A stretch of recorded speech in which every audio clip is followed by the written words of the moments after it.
بسم اللہ الرحمن الرحیم۔ السلام علیکم۔ SSB 92 T V. پنجاب کے ایک شہر اکاڑا میں ایک تنظیم نے لوگوں سے 20 روپے فی کلو کے حساب سے ٹڈیاں خرید کر مرغیوں اور مچھلیوں کی خوراک بنانے والے کارخانوں کو بیچی ہیں۔ صرف ایک رات میں ٹڈیاں اکٹھی کرنے والوں نے فی بندہ 20,000 روپے کمائے ہیں۔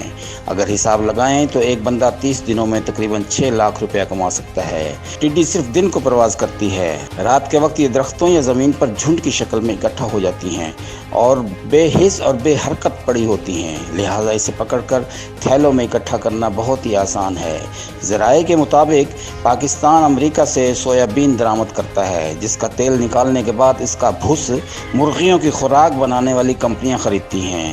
سویابین کے بھس میں پروٹین کی مقدار 45% ہوتی ہے، جبکہ ٹڈی میں پروٹین کی مقدار 70% ہوتی ہے، جو مرغیوں اور مچھلیوں کے لیے نہایت قوت بخش غذا ثابت ہو سکتی ہے۔ مرغیوں کی خوراک کے لیے سویابین کی بجائے ٹڈی کے استعمال سے زر مبادلہ کی بچت بھی ہوگی۔ مرغیوں کی خوراک کے لیے ٹڈی کو خشک کر کے پاؤڈر بنانے کا خرچہ ملا کر اس کی کل قیمت 30 روپیہ فی کلو پڑتی ہے، جو سویابین کی 90 روپے کلو قیمت سے کہیں کم ہے۔ کورونا کے بحران کی وجہ سے بے روزگار افراد کے لیے ٹھیک ٹھاک آمدنی کا یہ بہترین موقع ہے۔